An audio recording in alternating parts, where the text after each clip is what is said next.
I'm Rachael Duncan. I work for the English Language Centre at King's, and I've been doing a video presentations trial with a group of students from the Russian Academy of Justice in Moscow.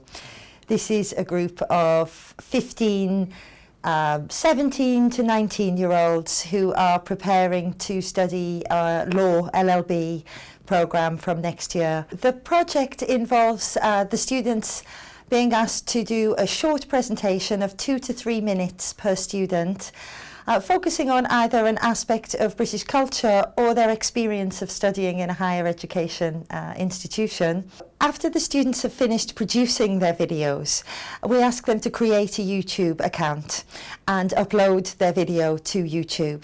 That means that the student can then send the web link address directly to me via email, which is their submission of their homework or assignment. And in order to prepare them for this, I've helped them with their technological studies by doing workshops in the pause classrooms at King's, focusing on the YouTube software for both editing and uploading. Hello to everyone! Now we are standing on the ground floor of Science Museum in the area which is called Energy Hall. In this hall we can see the story of steam and how it shaped this world we live in today. Nowadays, steam provides 75% of electricity, which we use every day. Thank you for attention. Goodbye. So the inspiration for this project really came when I attended a staff training session on video presentations run by the Centre for Technology Enhanced Learning at King's. And I'd gone to that session wanting to develop my skills in order to be able to produce video presentations to present on Keats to my students on various aspects of the courses that I run.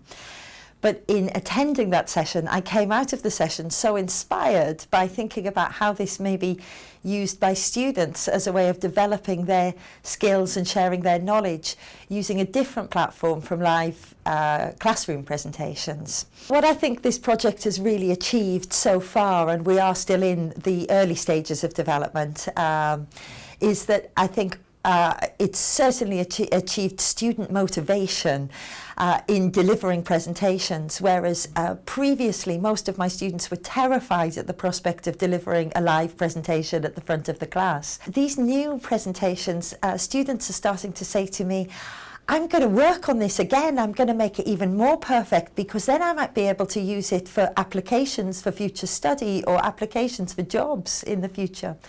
And so I think that one of the greatest achievements is the sense of student ownership of these projects, compared to almost every other assignment which we give students, which seems to be a chore. This seems to be something that they actually want to work on beyond submission, which is very exciting for us in our team.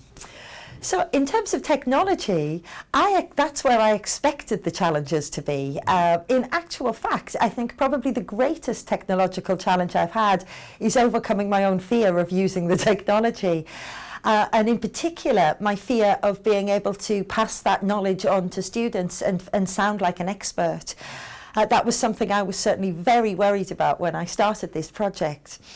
Actually, what I found was that I took the students into pause rooms and gave them basic training in how to use the YouTube editing facility. What I discovered when I was there was that the students were frequently teaching me, but it never felt that I didn't know enough to be able to lead the session. It was just that the students would say, oh, have you seen this function? Or I've just learned this, or I've just learned that. And it turned into a very collaborative exercise between myself and the students. And my other tutors, who I'm now kind of passing this confidence on to, are reporting exactly the same thing, that actually the fear we had of not being as technologically savvy as the students may well be true, but the students don't actually expect that of us and are happy that we are happy to engage in a conversation with them about this. The only real significant technological challenge I would say that I've experienced is that we decided, because students had a range of technologies available to them in terms of their own bring your own devices, laptops and so on, and their own experiences of using this technology, that we would try to allow students to use the range of technology available. And so other than using the YouTube editing facilities, they may have chosen to use Audacity or iMovie or one of the others.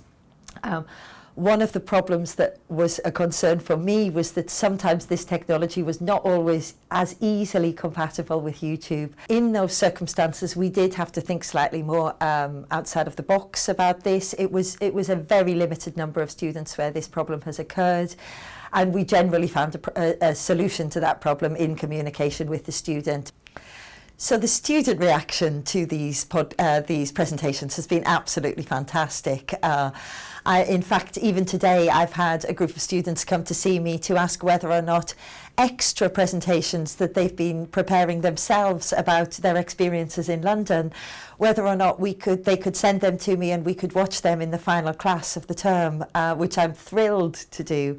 And actually, it's the student enthusiasm that has been converting many of my team, many of the staff at the English Language Centre, to also think about involving themselves in video presentations in some of the other programs that we run here. One thing that I've certainly learned is that I wouldn't want to try to use a video presentation to assess exactly the same skills that we would want to assess in a live classroom presentation. And the project in its developmental stages has taught me quite a lot about how I, as the convener, need to think more carefully about how I design the tasks for students, in that much of the language that I was using for assessment tasks was very similar to the language that I would use for live presentation tasks when we were setting these up with students. And one of the things that I've noticed is that because the medium is so different, I need to work very carefully to make sure that I'm framing the tasks more carefully for the students and providing a framework that allows them to produce the kind of content that we want to see at the end of these video presentations. In terms of the time, in terms of preparing to develop a project like this, I thought that it would be a lot more time consuming than it was. In actual fact, beyond a few hours of my own learning about how the technology worked and thinking about how I might present that information to students, the actual setup was exactly the same as I would use for any other presentation task that I might be setting up to students. And in actual fact, if I was going to go down the route of using it for assessment in the future, it's actually much quicker and much easier to be able to assess student work because it's sent directly to your desk. You can review it as many times as you want. You can give feedback in a lot of different forms. Overall, what I've learned through this process is that just trying it brings such positive results, and so I would recommend to anyone to just give it a go. I think you need to trial it once or twice just to really understand the process and how it might work within your department, within your academic subject, within your set of parameters. But in my experience, it's been an overwhelmingly positive experience, and it's actually made our team really enthusiastic to get more involved in how we can use it, this technology, to promote activities to students, but also to get students motivated to think about their subjects in different ways and be able to present that information in ways that is likely to be much more useful to them in the future than simply standing in front of a board with PowerPoint slides on it. So moving forward with this project, I feel that it's been a very good first year in terms of the trialling of the project, but I do feel that a second year of trialling is required. In the second year of trialling, we're going to focus on whether or not we feel that this is a technology that we want to use for formal assessment, or whether or not we feel that it's much more useful as a formative practice exercise. So for my team moving forward, we are going to look at trialling some assessments and looking at whether or not we feel the grading is right and whether or not we are designing tasks that could be legitimately assessed using the stricter criteria that we require.